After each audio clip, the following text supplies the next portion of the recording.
ఈ చిత్రం ఏ కుల మతాల్ని కించపరచడానికి కాదు, ప్రతి ఒక్క కులంలో ఒక పేదవాడు ఉన్నాడని ప్రతి పౌరుడికి తెలియజేయడమే మా ఈ చిత్రం ముఖ్య లక్ష్యం. ఏంట్రా అబ్బాయిలు ఇక్కడ ఉన్నారు? ఏం సార్ మంచి విషయాన్ని వస్తున్నారు? ఇంటర్వ్యూ దగ్గర ఎంత గొడవ పడ్డారంటే ఏంట్రా? ఏదో చిన్న గొడవ సార్. అయినా ఎక్కడి నుంచి వస్తున్నారు? ఏంట్రా అబ్బాయిలు మీరు అడిగేది? ఇప్పుడే డ్యూటీ దిగి ఇంటికి వెళ్తున్నా. ఇంతకీ మీ గొడవ ఏంట్రా? అసలు మీరేం చేయాలనుకుంటున్నారా? ఏముంది అంకుల్, చిన్న ప్రైవేట్ జాబ్ తీసుకొని జీవితాన్ని సాగించడమే. అదేంట్రా, మంచి మెరిట్ ఉందిగా, గవర్నమెంట్ జాబ్కి ట్రై చేయొచ్చుగా. అబ్బో, గవర్నమెంట్ జాబా? మా క్యాస్ట్ ఏంటో తెలుసా? ఓసి. అయినా జాబ్కి క్యాస్ట్కి సంబంధం ఏంట్రా? ఇంకెన్నాళ్ళు ఇలా ఖాళీగా ఉంటారు? అయ్యా మహానుభావ, నీకు నేను చెప్పలేను, ఒక్కసారి అడు చూడు. అవునమ్మా, ఈ ఉద్యోగంలో కనుక నేను సెలెక్ట్ అయితే మన కష్టాలన్నీ తీరిపోతాయి. నాకు గవర్నమెంట్ ఉద్యోగం వస్తుంది. జాగ్రత్త నాన్న, ఈ ఉద్యోగం నీకు పనినే కాదు జీవితాన్ని కూడా ఇస్తుంది. పుట్టింది పెద్ద కులంలోనైనా ప్రభుత్వానికి పాడు సమాజానికి తెలీదు ప్రతి కులంలో ఒక పేదవాడు ఉంటాడని. ఏదేమైనా సరిగ్గా రాయ్యా. అయ్యో అమ్మ, అది రాసేది కాదే తల్లి. వాళ్ళు మన ప్రశ్నలు అడుగుతారు, మన సమాధానం చెప్పడం అంతే. మన జగదీష్ గారు, సాత్విక్ గారు లేడు, వాళ్ళు కూడా సెలెక్ట్ అయ్యారు. ఇందులో కనుక సెలెక్ట్ అయ్యామంటే మన కష్టాలన్నీ తీరిపోతాయి. రేపు మా ముగ్గురికి ఇంటర్వ్యూనే.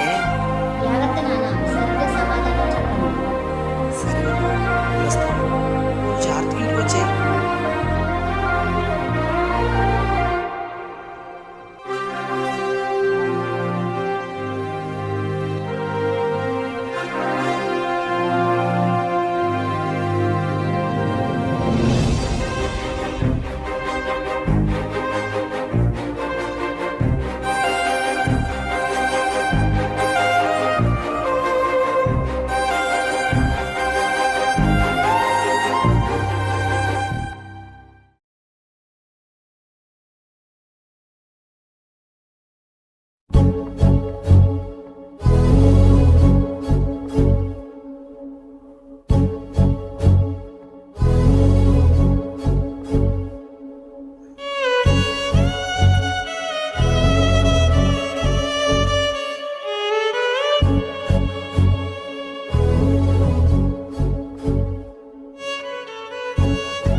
మా నాన్న నా కోసం ఎంతో కష్టపడుతున్నాడు.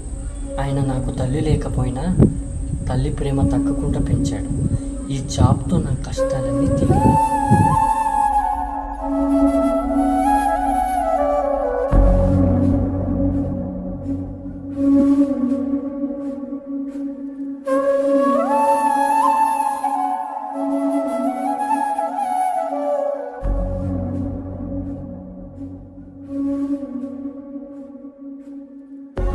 అమ్మయ్య, ఎవడొచ్చాడు చూడు ఒకసారి.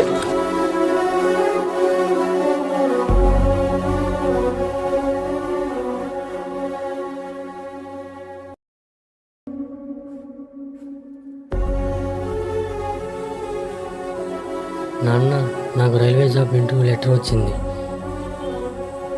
నాకు ఈ జాబ్ కనుక వస్తే నీకు ఈ బొచ్చులు మోసే పని ఉండదు నాన్న. ఎవరు? గవర్నమెంట్ వల్ల పుట్టింది పెద్ద కులం అని తెలిసి నీ చదువుకి స్కాలర్షిప్ రానియకుండా చేశారు. అలాంటిది నీకు జాబ్ రాణిస్తారంటావా? అది నాన్న అలా అంటాం. మరి ఎలా అనాలన్నా? ఇంజనీరింగ్ చేశా, ఇలాంటి బిల్డింగ్ కట్టాల్సిన వాటి మధ్య ఆటో వేసుకొని తిరుగుతున్నా.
Excuse me sir, may I come in? Yes, come in.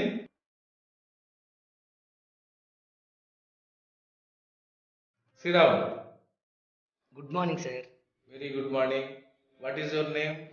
My name is Satvik sir. Nice name. తలపైకి వెత్తకుండా వెనకున్న ఫొటోస్ ఎవరివో చెప్పగలరా? యువకులకి ఆదర్శంగా నిలిచిన భగత్ సింగ్ గారు, మన దేశ రాజ్యాంగ నిర్మాత అంబేద్కర్ గారు, ప్రజల జీవనశైలిని సన్మార్గంలో నడిపించడానికి కృషి చేసిన మన వివేకానందుల వారు. Wow, well done. Nice. చుట్టూ ఏం జరుగుతుంది, మన చుట్టూ ఏమున్నాయి గమనిస్తున్నారా లేదా అని మేము పెట్టేటువంటి అబ్జర్వేషన్ టెస్ట్ లో పాస్ అయ్యారు. అయితే నాకు జాబ్ వచ్చినట్టేనా sir? Hello, cool, control your self. మీకు 1 minute టైం ఇస్తున్నా. మీ గురించి పూర్తిగా మాకు తెలియచేయగలరా? మాది బాపట్ల దగ్గర కర్లపాలెం పక్కన యాజిలి అనే ఒక చిన్న పల్లెటూరు సార్. మా నాన్న ఆటో డ్రైవర్ సార్. నాకు అమ్మ లేదు. మా అమ్మ లేకపోయినా మా నాన్న అన్ని తానే నన్ను చూసుకున్నాడు సార్.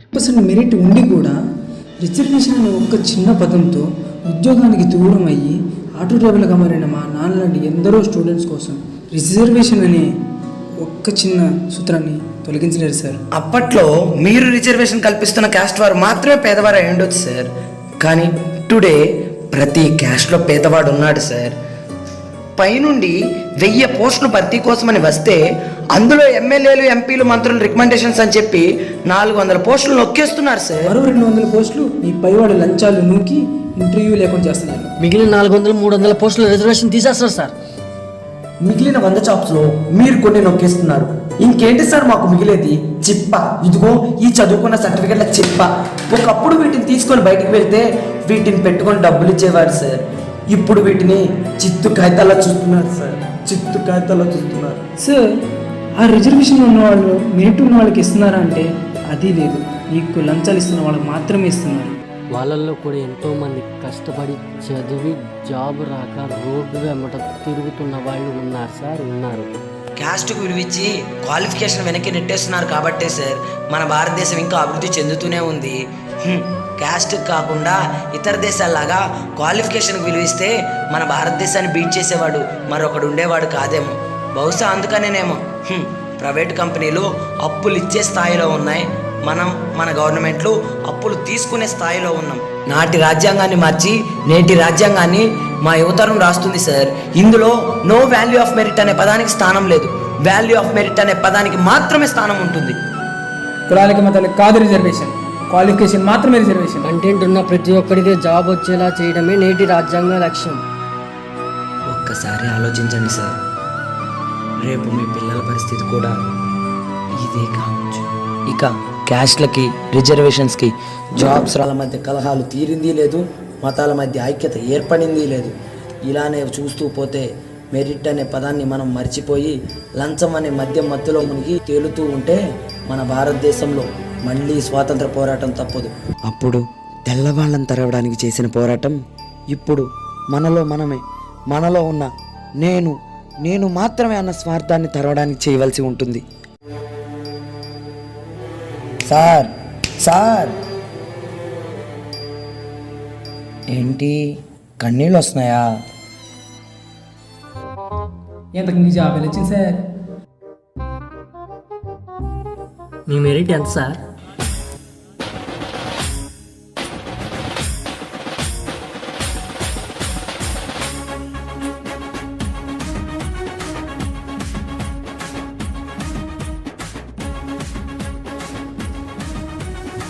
%35 వస్తా. సామాజిక న్యాయము అక్కడి బొమ్మాయరా.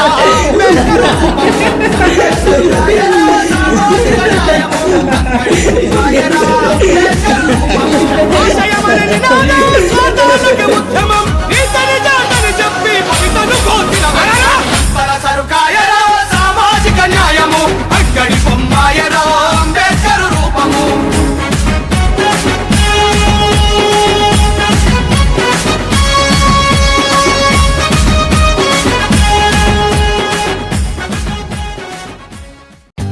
For more updates, like, comment, subscribe to our channel. Hey darlings, గంటని click చేయడం మర్చిపోకండి.